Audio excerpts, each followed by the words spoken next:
My name is Carol Whitfield, and the day I understood what my parents truly thought of me, I was standing in my own kitchen, in my own cabin, on the lake I had worked 12 years to reach. A stranger was eating breakfast at my table. Not a friend of mine, not a neighbor, a complete stranger. A man I had never seen in my life, sitting in the chair I bought, drinking coffee from the mug I carried 200 miles in a box marked fragile. He looked up at me and smiled like I was the one who didn't belong. Then he said something I will never forget for the rest of my life. "You must be the owner's daughter. Your mom said you might stop by." The owner's daughter, in my own home, that my parents had been renting out for money, without telling me, without asking me, without my name on a single dollar. I stood in that doorway and I did not move for a long time, because in that moment, something shifted inside me that I had been too tired, too loyal, and too afraid to let shift for 12 years. I had believed that the people who raised me were proud of what I had built. I had believed that when they said family takes care of family, they meant it ran in both directions. I stood there looking at a stranger, eating my food, at my table, in my cabin, on the lake I bled for. And I finally understood the truth that had been true my entire life. To my parents, I was not a daughter. I was a resource, and resources don't get asked. They get used. But here is what my mother didn't know when she handed that man a key she had no right to copy. I had already spoken to a property attorney. I had already pulled 12 months of bank records. And I had already written down every rental listing she had posted online with my cabin in the photographs. Every single one. With dates, prices, and guest reviews that described my home like a vacation property they owned. Stay with me, because what I did with all of that changed everything. And it started the way the most important things in my life always started, with a double shift. Welcome to Heartland Stories. I'm glad you're here. My name is Carol Whitfield, and I'm 41 years old. I live in eastern Tennessee, 2 miles outside a town small enough that the grocery store knows your order. I'm a registered nurse. I have been one for 14 years. And before I tell you what my parents did, I need to tell you who I was before I found out. Because the kind of betrayal I'm describing doesn't happen to strangers. It happens to the child who always said yes, the child who covered the gaps, the child who answered every call, fixed every problem, and sent money home without being asked, because asking never felt necessary when you already knew what the answer had to be. That was me. That had always been me. My parents, Dennis and Patrice Whitfield, raised me and my younger brother Garrett in a narrow 2-story house in Knoxville. My father drove a delivery truck for 26 years. My mother worked the register at a fabric store until the store closed, and then she didn't work again. They were not cruel people. I want to say that clearly at the beginning, because cruelty is easy to walk away from. What they were was something quieter and harder to name. They were people who had learned, slowly, over decades, that certain things in life simply arrived. Meals arrived, bills got paid, problems resolved themselves. They didn't ask how. They didn't have to, because I was always there. I was 12 years old the first time I understood what my role in the family was. My mother had a migraine, and my father had a long route. The power bill was 3 weeks past due, and the notice on the door said, "Final warning." Garrett was 7. He was sitting on the kitchen floor with a bowl of dry cereal because the milk had run out 2 days before. I took the $42 I had saved from babysitting the neighbor's kids all summer. I walked 3 blocks to the payment center. I paid the bill myself. I never told my parents where the money came from, and the light stayed on, and nobody asked. That was the moment I became the person who handled things. I was 12 years old, and I never stopped. In nursing school, I worked nights at a diner and days in a laundry facility to pay my own way because my parents' money, what little of it there was, went to Garrett's baseball gear, Garrett's school trips, Garrett's everything. Garrett was charming and loud and easy to love in a room full of people. I was the quiet one, the reliable one, the one who would figure it out. My parents said that like it was a compliment. Carol will figure it out. It took me 30 years to understand that it was never a compliment. It was an instruction. But stay with me, because this story is not about bitterness. It is about the moment a woman stops being an instruction and starts being a person. And that moment is coming. I need you to understand what 12 years of double shifts actually looks like. Not the idea of it, the actual texture of it. Because when my parents looked at the cabin I bought, they saw a windfall. They saw something that had appeared, the way things in their world always appeared. I need you to see what it actually cost. I started at Ridgeview Regional Hospital in the cardiac care unit when I was 27. Day shift, 6 to 6, 3 days a week to start. Within 8 months, I had added overnight call rotations. Within a year, I was picking up extra weekend shifts because the unit was always short, and I could never say no to a patient who needed a nurse, any more than I could say no to a kitchen floor that needed a 12-year-old. I ate vending machine sandwiches at 2 in the morning. I drove home in the blue-gray light of 5 a.m. more times than I can count, running on 4 hours of sleep and a gas station coffee, watching the road the way you watch something that could hurt you if you looked away. I missed weddings. I missed birthday parties. I missed my college roommate's baby shower and my cousin's graduation, and 3 Christmases that I caught the last hour of because my relief called out sick. I did not miss them because I didn't care. I missed them because the plan was the plan, and the plan required sacrifice. And I had been making sacrifices since I was 12 years old, standing in a payment center with $42 in my hand. Every month, after rent and groceries and gas and the minimum payment on my nursing school loans, I put whatever was left into a savings account I named simply Future. Some months it was $60. Some months it was $300. Once, after covering 7 consecutive shifts during a flu outbreak, it was over $1,000. I watched that account the way some people watch their children grow, with patience and a quiet kind of faith that the numbers were going somewhere. And I sent money home. I want to be careful how I say this because it matters. I sent money home because I loved my parents, not because they asked, though sometimes they did ask, not because I felt obligated, though I did feel obligated. I sent it because the lights going out feeling never fully left me, that cold, specific fear that the people I came from were one bad month from dark rooms and dry cereal. So every month, I sent $200 to my parents for 9 years. I never talked about it. I never asked for credit. It was just part of the math, part of what Carol does. Carol figures it out. Meanwhile, Garrett borrowed money and didn't pay it back. Borrowed from our parents, from me, from friends who eventually stopped being friends. My mother made excuses for him the way she made excuses for the weather. It just was. You couldn't argue with it. You could only get an umbrella. I got very good at carrying an umbrella, but I never stopped building the Future account. And after 12 years and 3 months, on a Wednesday afternoon in late October, I opened my laptop and bought a cabin on Harlow Lake. 2 bedrooms, a wood-burning fireplace, a porch that hung over the water, and a deed with one name on it, mine. I want you to remember that deed. It is going to matter very soon.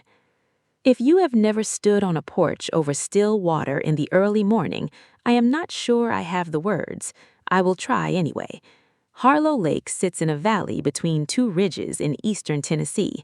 In October, when I first walked through that cabin, the trees on the ridges were doing that thing they do, where they seem to be burning from the inside, orange and red, and a yellow so bright it looked artificial. The cabin itself was modest, built in the 1970s by a man named Earl Grady, who fished that lake every morning of his adult life until he couldn't anymore. His daughter had listed it quietly, and I had found it on a Thursday and made an offer by Friday because I recognized the feeling it gave me, the same feeling the payment center had given me as a 12-year-old, the feeling that something important was happening and I needed to be steady for it. The porch was old pine wood, silver from 30 years of weather. The kitchen had a window over the sink that looked straight out at the water. I stood at that window the first afternoon and washed a single cup and watched a heron stand perfectly still at the edge of the lake for 11 minutes without moving. And I thought, this is what I was building. not just a place, a kind of stillness, something that asked nothing of me except to be there. I drove back to Knoxville that evening, and I told my parents I had bought it. My mother's first question was not, "How did you do it?" or "I'm proud of you." Her first question was, "How many bedrooms?" I told her 2. She nodded slowly and said that was nice. My father asked if there was good fishing. I said I thought so. He said that sounded real good, Carol. And that was the whole conversation. I drove home, and I told myself I wasn't disappointed. But I remember the drive, and I remember I cried a little, not from sadness exactly, but from the specific fatigue of wanting something from people who simply do not have it to give. I moved my things in over 2 weekends. I kept working my regular shifts at the hospital. The cabin was an hour and 10 minutes from Knoxville, close enough for a Friday evening, and far enough to feel like somewhere else entirely.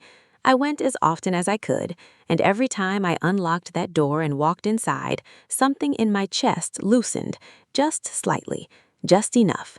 That loosening was the whole point of 12 years. And then, 11 months after I bought it, I drove up on a Saturday morning I had taken off specifically to spend alone at the lake, and there was a strange car in my driveway. The car was a blue Honda Civic with Georgia plates. I didn't recognize it. My neighbors on the lake were the Hastings family on the left and an older retired couple named the Praters on the right. Neither of them drove a blue Civic. I parked beside it and sat for a moment. I was already tired. I'd worked Tuesday through Thursday overnight and driven up that morning on 4 hours of sleep. My first thought, honestly, was that I had the wrong weekend, that somehow I had confused my schedule. Nurses do that. We learn to distrust our own calendars when we're running short on sleep. But no, I had the right weekend. I checked my phone. This was my Saturday. I got out of the car and walked up to the porch. The front door was unlocked. My front door. The one I put a keypad lock on specifically because I didn't want to worry about lost keys. It was unlocked. I pushed it open. The smell hit me first. Someone had made bacon that morning. My kitchen. And then I walked around the corner, and there he was. A man I would guess was around 30. Dark hair, unshaved, comfortable the way people are comfortable in spaces they have paid to occupy. He was sitting in my chair, at my table, with a mug of coffee that had come from my cabinet. He looked up and smiled, easy, pleasant, completely at home, and he said the words I will hear for the rest of my life. "You must be the owner's daughter. Your mom said you might stop by." I stood very still, the way I stand still when something is happening in a patient's chart that doesn't add up and I need to read it again before I react. "Your mom said you might stop by." I asked him his name. He said it was Travis. Travis from Atlanta. He and his girlfriend had found the listing online. They'd rented the cabin for the weekend. The listing, he said helpfully, had great photos, the porch especially. He gestured toward my porch. My porch. I asked him what listing. He picked up his phone, he turned it toward me, and there was my cabin on a vacation rental site, my fireplace in the thumbnail, my kitchen window with the lake behind it, my porch with the early morning light on the water. The listing title read, "Cozy Lakeside Retreat, Sleeps 4, Peaceful and Private. Book your getaway today." The price was $140 a night. The host's name on the listing was Patrice W., my mother's name, my mother's initial, my cabin. Travis said something after that. I don't remember what. I think I said something back. I think I said I was sorry for the interruption and that I'd be just a moment. I walked back outside. I sat on the porch steps and I looked at the lake. The heron was there again. Same spot, same stillness. And I sat with the thing I had just learned, the way you sit with a diagnosis you already suspected but hoped wouldn't come back confirmed. My parents had a key to my cabin. I had given them a key because they were my parents and it was my cabin, and the thought that they would need a reason to have one had never once crossed my mind. I gave them the key in November, the month after I bought the place, drove it to their house myself, put it on a little wooden keychain shaped like a fish because my father liked fishing, and I thought it was sweet. I smiled when I handed it to them. My mother had smiled back. And apparently, sometime between November and the following October, she had seen that key and seen an opportunity, and she had taken it. without one word to me, without one question, without one single conversation. She had photographed my home. She had listed it on a vacation rental platform. She had set a price. She had accepted bookings. She had collected money. And she had told guests that the owner's daughter might stop by. Not the owner's daughter, in my own house, that I paid for, alone. I sat on those steps for a long time. Then I went back inside. I told Travis very calmly that there had been an administrative error with the booking and that he and his girlfriend were welcome to stay out the weekend since they had already paid and traveled, but that after Sunday, the listing would no longer be active. He looked confused but grateful. I drove back to Knoxville, and I did not call my mother. Not yet, because I had learned something as a nurse that is worth more than most things I know. Never make a decision at the bedside of a crisis. Stabilize first, then understand the full picture, then act. I was not going to act until I understood the full picture, and I already suspected the full picture was much bigger than one stranger and one weekend. Stay with us on Heartland Stories because we are just getting started. I want to tell you what I found when I started looking. Not because I want you angry on my behalf, though what you feel is your own. I want to tell you because I think some of you listening right now have a version of this in your own lives. A version where someone you trusted treated something you built as though it belonged to them. And if that's you, I want you to know that what you find when you finally look is usually worse than what you suspected, and that you survive it anyway. Here's what I found. I went to the vacation rental platform that evening and searched my cabin's address. The listing came up immediately. 14 reviews. 14. Not one booking, not 3. 14 separate reviews from guests who had stayed in my cabin, at my table, in my beds, on my porch. I read every one. Perfect little getaway. Host was responsive and kind. Will definitely be back. Loved the view from the porch. The kitchen was well stocked. Highly recommend. Host kept the place spotless, felt like a real home. Felt like a real home? Because it was a real home, my home. I did the math quietly, the way I do everything else.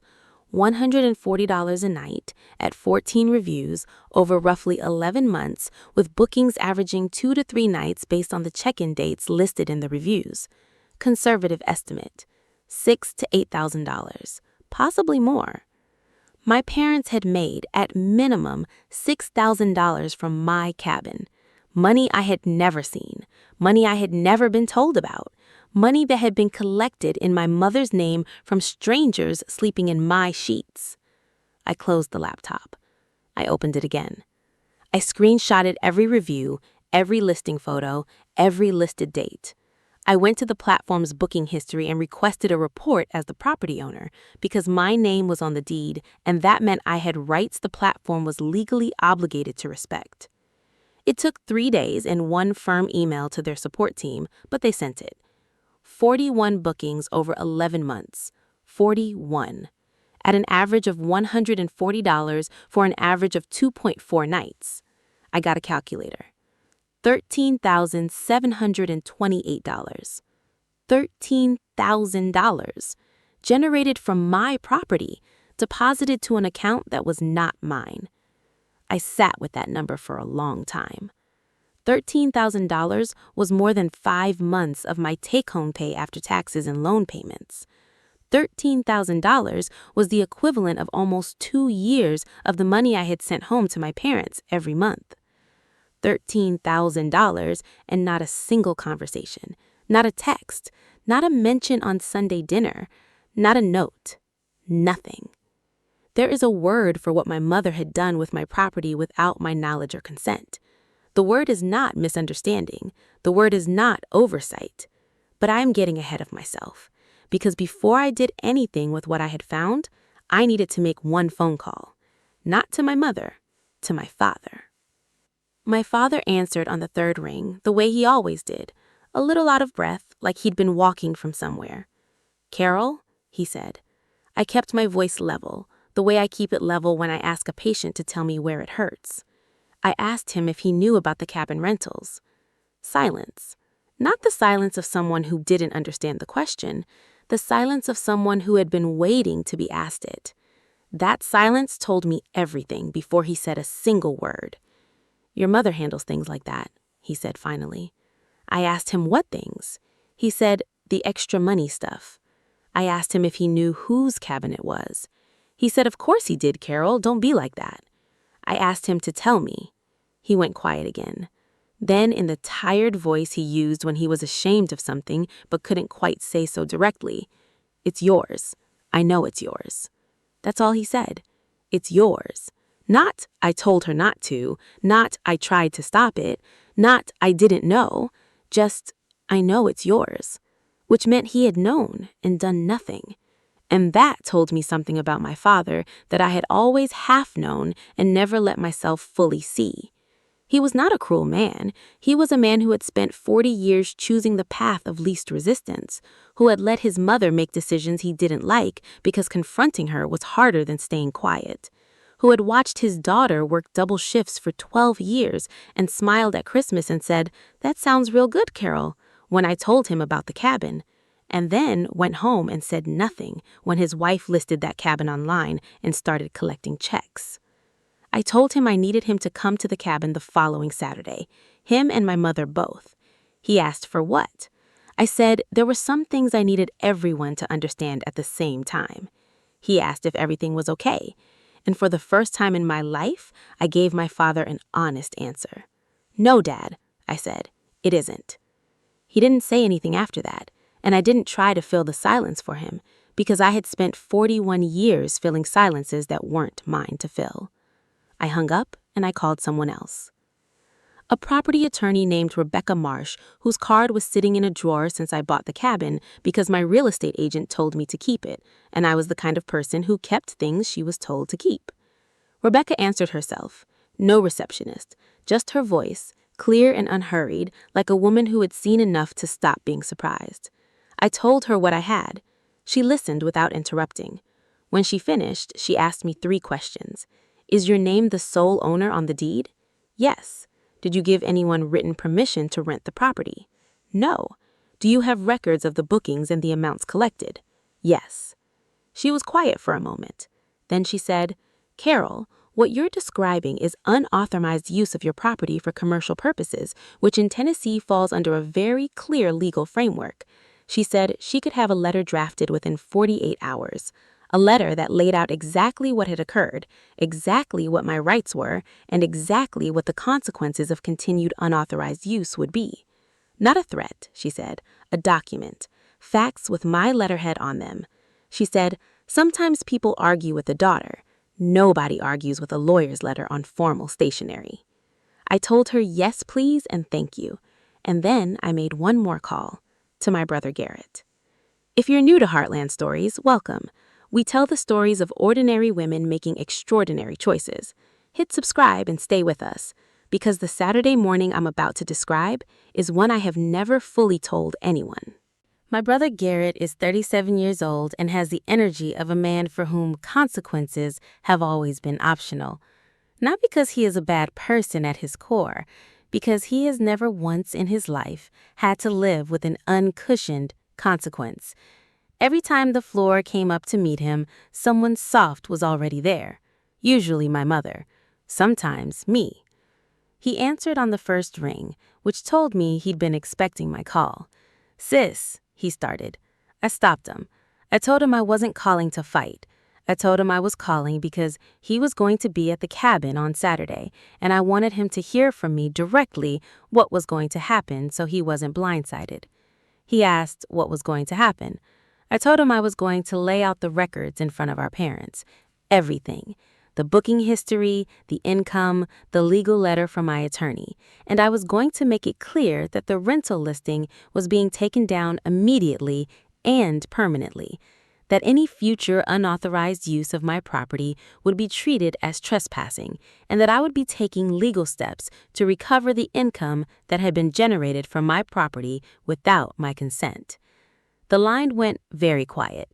Then Garrett said, "Carol, come on. They needed the money." I said I understood that. He said, "They're getting older. Their savings isn't what it was. You know how things are." I said I understood that too. He said, "You've got the cabin, you've got your nursing salary, you don't even use it every weekend." I said, "Garrett, it doesn't matter how often I use it." He said, "They're your parents, Carol." And that was the one. That was the sentence I had been waiting for without knowing I was waiting for it, because I had heard some version of that sentence my entire life. "They're your parents, Carol? Cover the light bill. They're your parents, Carol? Co-sign the loan. They're your parents, Carol? Send the $200 a month. They're your parents, Carol. Don't say anything about the cabin. Don't ask where the money went. Don't wonder why your 12 years of double shifts just became someone else's income stream. They're your parents." I said, "Garrett, I know who they are. I've known it longer than anyone." And I said, "I'll see you Saturday." I hung up before he could answer, and for the first time in a long time, I did not feel guilty about hanging up. I felt something quieter, something that took me a few minutes to recognize because it was so unfamiliar. I felt ready. I want to tell you about the Friday night before Saturday, because people always want to know about the dramatic morning and the confrontation and the documents on the table. But the real thing, the thing that actually changed me, happened the night before. I drove up to the cabin on Friday evening after my shift. I stopped at the grocery store and bought things I actually wanted, not things that were practical or efficient or on sale.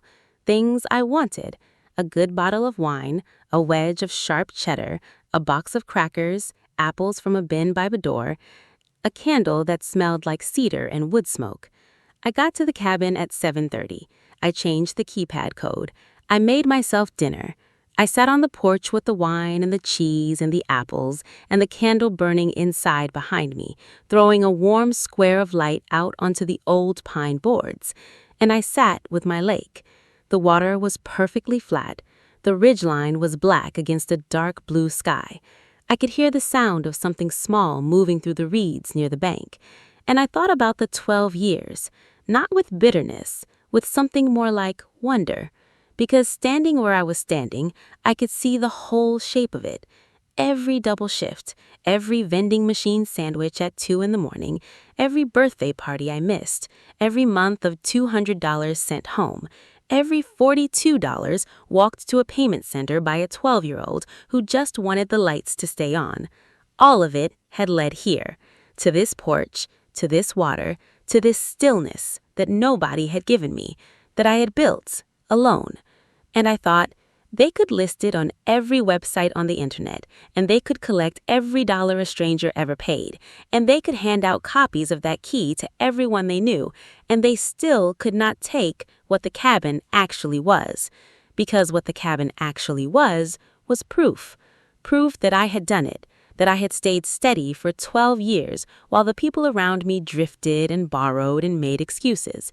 That I had built a future account and watched it grow and turned it into a deed with one name on it. They could photograph my porch and put it online. They could not photograph what it had cost. I sat there until the candle burned low. Then I went inside. I laid the papers out on the kitchen table: the deed, the booking report, the income calculation, the attorney's letter. 4 documents, quiet as anything, the most powerful things in the room. I went to bed at 9:30. I slept deeply and I did not dream. And when I woke up Saturday morning, the lake was silver in the early light, and I was ready. They arrived at 10:15. My father's old truck came down the lane first with my mother in the passenger seat, her hair set, her good jacket on. Garrett's car was behind them. He had brought his girlfriend, which I hadn't expected, but I let it go. They came up to the porch, and my mother looked around the cabin the way she always did when she visited, with the kind of comfortable, proprietary satisfaction that I had always read as affection. I understood now what it actually was. I poured coffee. I set out the apples and cheese from the night before. My mother talked about the drive. My father looked at the lake. Garrett and his girlfriend sat on the couch, and she thumbed her phone, and he watched me with the careful eyes of someone who has been warned. I let them settle. I did not rush it. Then I sat down at the table and I set the 4 pages out in front of me, and I looked at my mother. "Mom," I said, "I need to talk about the cabin rental." Her face did something interesting. It didn't fall, it held, the way a face holds when it has prepared for a moment and decided on the strategy. She said, "I was going to tell you about that." I asked when. She said, "When the time was right." I asked her how long the listing had been active. She said, "A little while." I turned the booking report to face her. 11 months, I said. 41 bookings. $13,728. The room went very quiet. My father looked at the lake. Garrett looked at his hands. My mother looked at the report. Then she said, "Carol, we needed the money." I told her I understood that. She said, "You weren't using it every weekend." I told her it didn't matter. She said, "It's just sitting there." I asked her whose name was on the deed. She didn't answer. I showed her the deed. One name. Mine. I turned to the attorney's letter and I read the relevant part aloud, calmly, the way I read lab results to patients who need to understand something they would rather not. The letter stated that unauthorized commercial use of a property held in sole ownership by another party, including listing said property on rental platforms and collecting income therefrom without the owner's knowledge or written consent, constitutes a violation of Tennessee property law and may expose the responsible party to civil liability for recovery of unauthorized proceeds. I set the letter down. My mother's face had changed. The strategy had given way to something rawer. "Carol," she said, "I let everything we've done for you mean something. I let you mean something. And this is what you do? You bring a lawyer into your own family?" I said, "You brought the lawyer in, Mom. The moment you listed my cabin without asking me, you made it a legal matter. I just caught up." She said, "You have more than we do. You always have. You always land on your feet." I looked at my mother for a long moment. I thought about the 12 years. I thought about the payment center. I thought about the 41 bookings. I thought about the stranger who called me the owner's daughter in my own kitchen. And I said something I had never said to her before in my life. I said, "Mom, I have more than you do because I worked for it. Every dollar in this cabin came from a double shift. Every single one. And you had access to this place because I trusted you, not because you earned it, because I trusted you. And I want you to understand something. You didn't rent a vacation property. You rented my trust, and you collected $13,000 for it, and you didn't tell me." The room was completely still. My father turned from the window. His eyes were wet. Not from sadness exactly, from recognition. The slow, terrible recognition of a man who had watched something happen for 11 months and said nothing, finally seeing it the way his daughter saw it. Garrett said nothing. His girlfriend looked at the floor. My mother opened her mouth and closed it, and for the first time in my memory, she had nothing left to perform. The strategy was gone. The indignation was gone. The audience was watching her try to argue with a deed and a lawyer's letter and 12 years laid out on a kitchen table, and she couldn't. I want to be careful here, because I know what some of you are waiting for: the explosion, the tears, the dramatic exit. My mother did cry, eventually. Not the performance cry, the one with the perfectly timed escalation, the other kind, the small, collapsed kind that happens when someone finally runs out of story. She sat at my kitchen table and she cried like a tired woman, which she was. She was 64 years old and frightened, and she had done something wrong, and the room knew it, and she knew it, and I felt something I hadn't expected to feel. I felt sorry for her. I want you to understand that I mean that honestly, not as a performance of my own, not because I'd forgiven her yet, because I hadn't, because she was my mother and she was frightened, and I had spent my entire life responding to the fear of people I loved.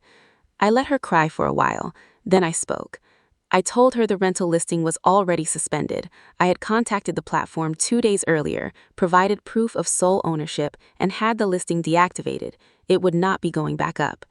I told her I would not be pursuing legal recovery of the $13,000, not because she deserved that grace, because I didn't want to spend the next 2 years of my life in a legal process with my own mother.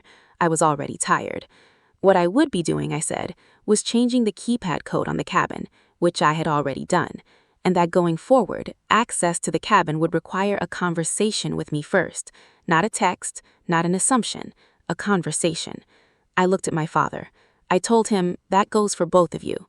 He nodded, once, the smallest acknowledgement, but it was real. I looked at Garrett. I told him there would be no spare key for while he gets back on his feet. He looked at the table. I turned back to my mother. I said, I love you. I want you to know that hasn't changed. But I need you to understand that I am not a resource. I am not a property you manage. I am your daughter. And daughters get asked. They don't get assumed. My mother looked at her hands for a long time. Then she said quietly something I had waited my entire life to hear her say. She said, "You're right." Just that. 2 words. You're right. Not an apology yet. Not a promise to do better. Just the truth, admitted out loud in a room where the windows let the lake light in. It wasn't everything, but it was more than I'd ever gotten before, and I decided to let it be enough for that morning. The weeks after that Saturday were strange in the way that weeks are always strange after something that needed to happen has finally happened. My parents were quiet in a way they had never been quiet with me before. Not cold, careful. The distinction matters. My mother called the following week, not to relitigate, to ask if I was doing okay. It was the first time in recent memory that she had called me without needing something. I told her I was fine. She said she was sorry. Not a long speech, just, "I'm sorry, Carol." I said thank you, and I meant it. My father called a few days after that. He talked about fishing for a while, the way he always did when he was circling something real. Then he said, "I should have said something when it started. I know that." I told him I knew he knew. He said he was sorry too. I said, "Okay, Dad, I believe you." And I did. Garrett took a little longer. Garrett always takes longer because Garrett is still waiting for the floor to rise up and catch him. But a few weeks later, he texted me, just, "I hear you, sis." Coming from Garrett, that was significant. Coming from Garrett, that was a whole journey. I wrote back, "I know you do." The family group chat, which had been quiet since Saturday, slowly came back to life. Slower, more careful, less assuming, more asking. I started going to the cabin more, every other weekend when my schedule allowed. Sometimes I invited my father to fish. He always said yes, and he always showed up exactly when he said he would. And when he sat in the chair on my porch with his coffee before the fishing, he looked at the water the same way I looked at it, like something that had asked nothing of him except to be there. I watched him do that one morning and I thought, we are more alike than either of us ever said out loud. We both just needed somewhere that held us up without asking for anything back. The difference was that I built mine, and he had spent 40 years waiting for someone else to build it for him. I understand him better because of that. I have not fully forgiven my mother yet. I want to say that honestly because this channel is about honesty. Forgiveness is not a switch. It is a slow process that happens in layers, the way a wound heals from the inside out. We are doing the work. Some weeks it feels closer, some weeks it feels far. But here's what I know. The cabin is still mine.